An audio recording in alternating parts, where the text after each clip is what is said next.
Hello YouTube. Today is October 29th, 2023. My goodness, we are almost done with the year. We're almost done with the month. Halloween is on Tuesday. I hope everyone had a fabulous Saturday yesterday. The weather was really, really nice. It definitely was park weather. It definitely was giving jogging weather. It definitely was giving picnic weather. Like, if I was going on a date, I would definitely be like, let's go to the park. Let's go to it definitely was like perfect weather. It was a little hot because I was overdressed, but it really was perfect. Like, it was perfect, perfect. I actually did a video yesterday as I was walking, but then I deleted it. So I was like, nah, I gotta talk about this because it's so important, and it's very important for our society. And so what I wanted to talk about today is nature versus nurture. So a lot of people say things like, oh, the parents, the parents, the parents. And in some cases, yes. But at one point, does a child have to make a decision and be their own person, right? We all might raise our children to be a certain way, but it's up to them to make certain decisions. I could truly, truly say that I'm different than my parents. My parents are very old school and religious, very strict. I remember when my friend was getting married, my parents didn't go.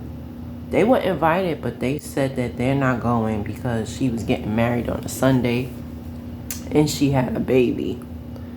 So, very old school minded, very, very. My father's not as judgmental as my mother, but just judgmental. I mean, everyone's judgmental to a certain degree, but they are the extreme. Like, they really are. And I'm nothing like that. I'm also open minded. I like to travel. I like different types of food.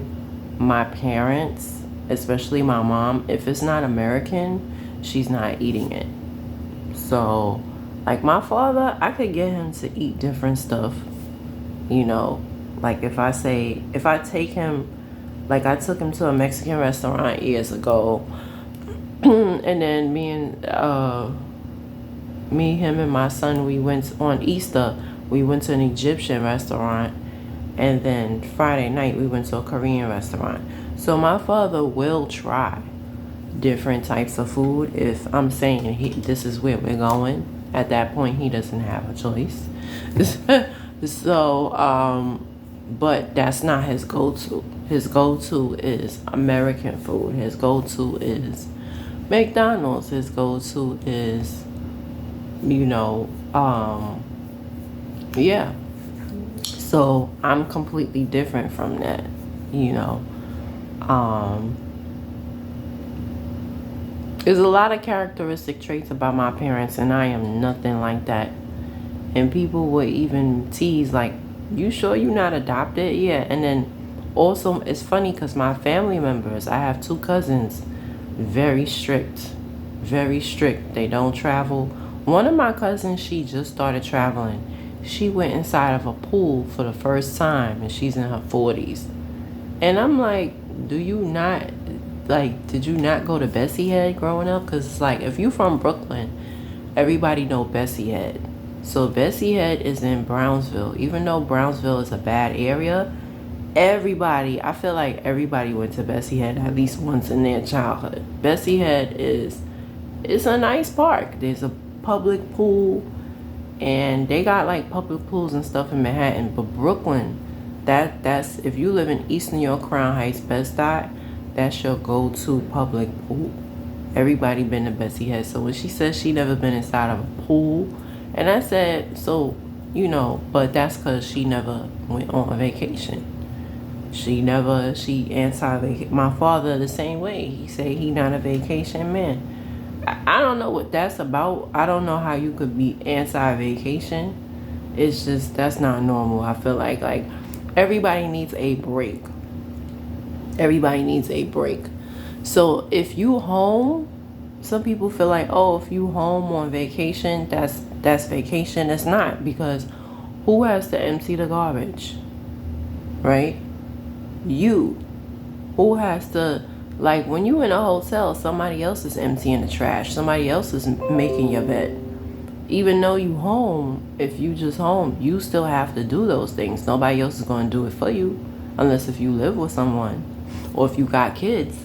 That's the beauty of having kids. They could do all that housekeeping, but but for the most part, like, is you still have to get up and do things when you home. But when you on vacation, other people do it for you. That's the whole point, and it's very relaxing. This is the first year I didn't go on vacation, because since 2014, the very first year, even when the pandemic hit, I went to the Poconos for a weekend just to get away, just to, yeah, everybody needs that at least once a year. Gotta go, even if it's just the AC for a weekend, just to woosah, everybody needs that. But certain family traits I don't have, right? I'm very open to other cultures. I have friends from all walks of life. Like my father, perfect example. He don't have no West Indian friends. He don't have no Hispanic friends. He's never dated anybody outside his culture or race. He claimed he dated white girls, but he never really explored life. Like, he never really, I don't see how you live in New York City and all your friends is American. And you know what? I feel like that's a lot of people. Like, they have friends that's all like them. And when you from Brooklyn especially, it's a lot of West Indians. So how you don't have West Indian friends or West Indian background, at least? Even if you don't have white friends, like, how you don't have people that's from different countries in your friend circle? I don't know how that happens with people. But yeah, so yeah.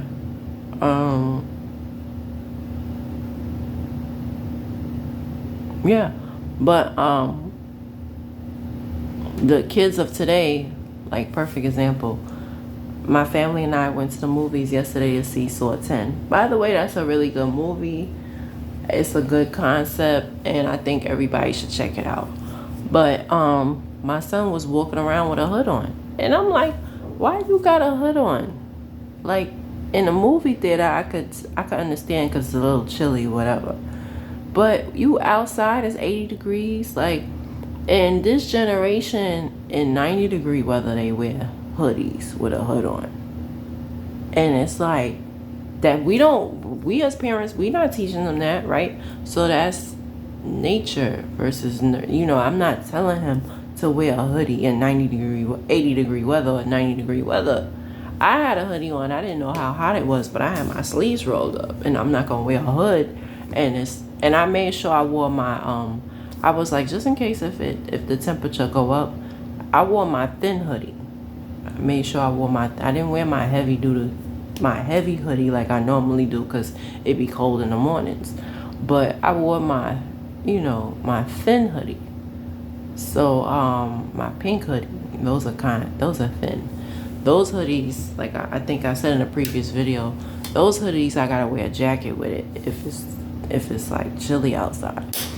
But yesterday I didn't have to. I rolled up my sleeves and I was fine. I wore my ripped up jeans, whatever. It was a really nice day. But he had his hood on the whole time. And I was telling him to take it off, and he's like, no, his hair not done. And I'm like, what? You're a boy. Like, your hair not done. What?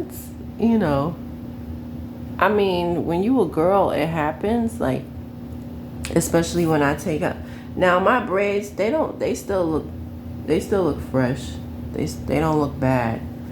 But when I do take it out, I'm gonna take it out like Thanksgiving weekend. If I have to step out, more than likely, yes, I'm gonna have to wear a hood, because it's gonna take a long time to take this out. This is not just one or two braids. And when I get my hair done again, depending on the price, I think I want to get jumbo knotless braids, or I'm going to just get 2 braids, one on each, or I don't know what I'm going to do. I figured out, but something for less than $100 because it's 180. It's expensive. But yeah, so I don't teach my son to lie, but he lies a lot. I don't lie to anybody. Like, I'm an open book. Anybody who know me, I'm an open book. If you want to know something about me, I'll tell you. I'm not ashamed of everything. I was just telling my friend last night, I was like, I don't know why people lie to me, because not to put myself down, but I don't have much. So I feel like anybody who lies to me, you need to get your life together, because I don't live in the best neighborhood. I don't live in the best space. Single parent, proud of it, because at least I'm not in no, dumbass relationship, or, messed up relationship. I'd rather be alone than unhappy. Yeah, like, I'm not ashamed of anything. You know what I'm saying? Like, we grown. Why are you lying? What are you scared of? So, and I teach my son that, like, live in your truth, be truthful. He has to learn that, but that doesn't mean that I'm a liar. Like, that's the first thing. Like, he lies, and sometimes he lies to his teachers, and it's like they automatically assume. Like, one time my son said something that was very inappropriate, and he told me about it, and the teacher goes, "Oh, is there something going on at home?" Now, why you gotta see? That's what I'm talking about. Always blaming the parent. It's something going on at home. Why something gotta be going on at home? Obviously, he's around kids all day, right? He's around me to a certain extent, but obviously, especially as a teenager, the influence of his friends is gonna be more than me, right? For me personally, I'm glad I had influence on my friends. If it wasn't for my friends, I would have never went back to school. Like, I didn't have parents to encourage me to go to college. They felt like it was a waste of time. God bless them, and I know that they did their best. But me going back to college, me moving out, that was all my friends telling me things, right? So I could truly say that I'm a product of my environment, my friends. I always had positive friends around me. Are they Christian? No. Most of my friends are not Christian. But they are positive people, and I don't judge people by their religious background, because for me personally, and it's not to throw shade, the religious people that I have bumped into that's my age, they don't have morals. They tend to have a lot of kids out of wedlock. Not everybody, but this is what I've seen. Kids out of wedlock. They are hateful. They're mean. They've been to jail for various things, and so now they want to find God, right? And it's just a lot of people that they not living right. So it's like, but they religious though. And then even with certain family members, like on my mom's side, like they not good. They're not good people, but they're religious though, right? So my father said something years ago, and I believe him. He was like how all his friends are Christian, and he would not be friends with them if they was not Christian.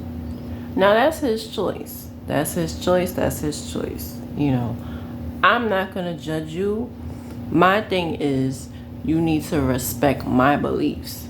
I had a friend who, and it's funny because he's the one that cut me off off of something so stupid, and when I look back on it, whatever, I don't need that in my life. But I'll never forget, I was talking about Moses parting the Red Sea, and he was like, "Oh, you're more intelligent than that. You really believe that happened?" Da, da, da, da, da. I said, "Well, we was in slavery for 400 years. That sounds like a myth to me, because even though we have a lot more to do as a people, to me that's so far-fetched. Slavery and a lot of things like school shootings and Sandy hurricane, and there's a lot of things that happened during our time, 9/11, that sound fictitious, but it happened, right? So, you know, it sounds very far-fetched, but it still happened. Bay Ridge, we had an earthquake. I wrote a poem about it. I think it's happened in '07 or '08, one of them. We had an earthquake in Bay Ridge. That sounds like a fairy tale. That don't sound real. Like how you have an earthquake in one part of Brooklyn. That sounds fake. It sounds like but it happened, because I remember it was on the news and I wrote a poem about it, and it's in my book. So y'all get that. But yeah, so I don't mind if somebody has a different perspective or belief as me. Just respect my beliefs. Don't sit there and try to convince me, because I'm not going to try and convince you. I would never sit there and try to convince somebody to be a Christian. I don't have the time nor the patience. What I do notice is when I tell people you're entitled to your opinion, for some reason that makes them angry. I don't know. Like, it makes them and I say that a lot. Okay, you're entitled. And they get more upset. Oh, it's not an opinion, it's a fact. No, it's an opinion. You feel like it's no God? Cool. I'm not going to argue with you, because I don't care. Like, my son asked me, is it okay if he's atheist? I said, yeah, as long as you are a good person and you treat people right. That's what I raised him to be. I would never say, oh, you must be saved, because there's nothing I have to focus on my soul and for myself. Okay? I can't worry about others, including my son. So if he wants to be atheist, my whole thing is be respectful of others' beliefs. Don't try to be like people that I know, and they try to sit there and want you to, they say stupid stuff like, oh, the letter J didn't exist. How you figure when the tribe of Judah was a real tribe?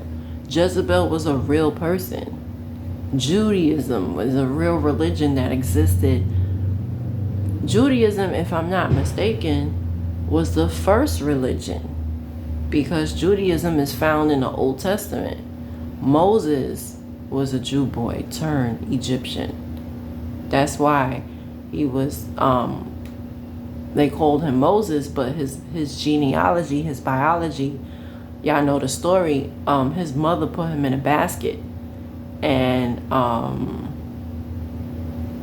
the Egyptian lady, she was praying for a son because she couldn't have kids. And so she looked in the river, and behold, she had a son, and they called him Moses, right? Because they were killing, back then even, they were killing the firstborn son because of, they knew that there was going to be a prophet, a great prophet. So they were killing off the firstborn sons. So the lady gave birth, and she made sure she put Moses in a basket and just sent him his way, right? And the lady was praying to her God, Amen-Ra, whatever. And because it was already prophesied, right? She got that baby out the basket with a Hebrew, and she saw the Hebrew cloth. But she was so desperate for a baby, she told her maidservant, don't ever tell nobody that this is a Hebrew child, right? And the Bible says that years and years later, the maidservant said it, she exposed it, and the lady had no choice but to kill her. She's like, you went and told that this is a Hebrew baby? I told you not to tell nobody. So the Bible says that she smite her, which means she attacked her and killed her. And it's in the movie too. You know, I'm not really big on reading books. I have read the scriptures, but what you call it? The Ten Commandments is a really good movie from the 1960s. My father watches it all the time, and they actually show, they don't show her hitting her, but they hear that they have the sound effects. So yeah, but yeah, so when he said that to me, and he was like, Moses parting the Red Sea, you actually believe that, da da da. I said, but you believe that New York City is going to be underwater. That sounds far-fetched. Most people would say, you crazy. That's not going to happen. But it's kind of obvious it is going to happen because there's way too many buildings, right? New York was designed to be an island. New York was not supposed to have all of this. But they turned it into this because they wanted to make money. I mean, that's just human nature. But because it's way too many buildings, and so New York is starting to tip like this. This is New York, and every time it rains, it's sinking. It's going like it's tilting. So obviously, eventually, yeah, we're gonna be underwater. That's just common sense. That's just, whatever. So when people say that and they like, oh, you believe in God? That's idiotic, whatever. I'm like, okay, that's your opinion, whatever. Also, this same person that said this to me, former friend, he was raised Baptist. It was another guy that I briefly dated, and he also was atheist, raised Baptist. So, yeah, you got a lot of people raised in the church, but they don't believe in God. And that's scary to me. That's just really, so you just sat up in the pew and then that same former friend, he was like, I was like, why you stop going to church? He told me about when he was a kid. Now, mind you, we in our 30s. He's a year older than me. We in our 30s, and he recently talked about it. I remember last year, because he always brings it up. He's like, he asked a question about dinosaurs, and they dismissed him. They was like, oh, it's not in the Bible, so it must not be real. I said, respectfully, what was their education level? Because some people, not everybody completes high school. Not everybody completes, or maybe they completed high school, but they're just so religious that they just don't care about that. People are entitled to their beliefs. He goes, oh, he don't know and he don't care, whatever. I said, but you should care because obviously it still bothers you. You're a grown man still talking about it. I said, that's the reason why you stopped going to church? That doesn't make any sense. I done been teased, bullied, harassed. I got into a fight. All type of stuff happened to me in church, and I would never stop going. I would never dismiss church 100% because of something so stupid. Like, that's stupid. That doesn't make any sense. You stopped going to church because when you asked a question, they dismissed you. One incident, and that's the reason why you don't believe in God. That's the reason why you don't believe in church. And so he'll be like, then as we got older, he's like, he do believe in God. Like, some people, they're ashamed to admit that they atheists. But let me explain what an atheist is. An atheist is someone that doesn't believe in God at all. Like, you don't believe he woke you up in the morning. When somebody tells you, oh, it was a miracle, you don't believe in that. That's an atheist because you don't have no type of faith. You don't believe in a higher power. You don't believe that the higher power is responsible for things. That's an atheist, people. So if you're an atheist, live up to it and own it. I don't understand. Now, some people, they will tell you to your face, yes, I'm atheist. But you have some people that's just, it's like they ashamed. Be who you be. Stand on your beliefs. I stand on my word. I stand on my beliefs. So what's the problem? Right? Like, be bold and be beautiful. And be brave. So that's the interesting thing about this particular individual. Like, he just never wanted to admit he was atheist. It's like, you're atheist. You are. You don't believe that the higher power is responsible for waking you up in the morning. You don't believe that the higher power has control over the earth. You don't believe in anything about the higher power, which means you're an atheist. It's okay. Now, an agnostic believes in God. They just don't know his name.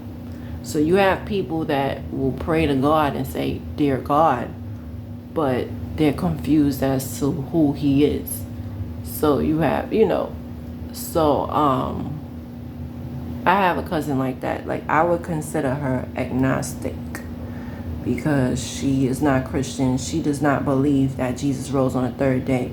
The Bible says, if you believe in your heart and confess with your mouth that Jesus rose on the third day, you shall be saved. If you do not believe he rose on the third day, guys, you are not Christian. Okay? And it's okay. It doesn't make you a bad person. It's just we all have our different beliefs, right? I believe he rose on the third day, not just because I was raised that way, but what happened to the body? What happened to it? He has to rise and go to heaven. Where else did the body go? There's no evidence that it was stolen. There's no evidence of anything else other than he had to rise. What happened to the body? You know. So yeah, he rose. Yeah. And that's just the basics. But yeah, back to my main point of view. Nature versus nurture. So a person could be raised, all three people that I mentioned, they were raised to be Baptist. They were raised in the church, but they don't believe. One of them is 100% atheist, the one I dated briefly. A former friend, he went through a little incident and that offended him, and he just dragged it to his 30s. He's never gonna forgive that, which is weird. Yeah, so you know, people just make excuses, you know, and I'm learning that as I get older. Like, when people don't like something, they just gonna make excuses. Like, you got women who, I know somebody right now, she dated one man, like was in a relationship with one guy her whole life, and so she's like, oh, she don't want to date no more, she's done with men. She just antisocial anyway, so that's just an excuse. Like, you know what I'm saying? And I'm learning that, like, people make excuses, like, to not do stuff. Or like with my former friend, you know, he wants to talk about something that happened in his childhood. I said, how old were you? Little. He was little. He was like 7 or 8, 9 years old the most. And so you're in your 30s talking about you don't go to church because of an incident from when you was 9? Are you silly? Like, that's just an excuse. You just have an anti-Christ God spirit. That's all it is. You just want to find fault. You just want to find a reason. For me, I don't necessarily feel like I have to go every Sunday. That's my choice, my personal belief. I'm a happy, well-rounded, well-balanced person. And yes, I do go on occasion, but I don't go every Sunday because this is my day to relax. This is my day to regroup. This is my day to woosah. My personal choice. And I don't care what church you go to, it's drama. People could deny it. It's drama. It's going to be some type of gossip. It's going to be it's cliques in the church. I don't like that. Like, I don't agree with that at all. Like, you have to deal with things when you're working because you have to work to eat, right? We all need money to support ourselves. We don't have to go to a synagogue or a church and deal with the nonsense. I don't have time for it. So, yeah, that's my choice. That's my right. I would never put somebody else down because they have a different belief or they have a different opinion, right? So yes, nature versus nurture. Most of us was raised a certain way, but we don't follow it to a T because we find out that certain things about our parents and their lifestyle, it doesn't work for our lifestyle, right? And then certain things that we understand and that we go by, it doesn't work for our kids. It's a different generation. So environment is more important than anything. And those are my thoughts.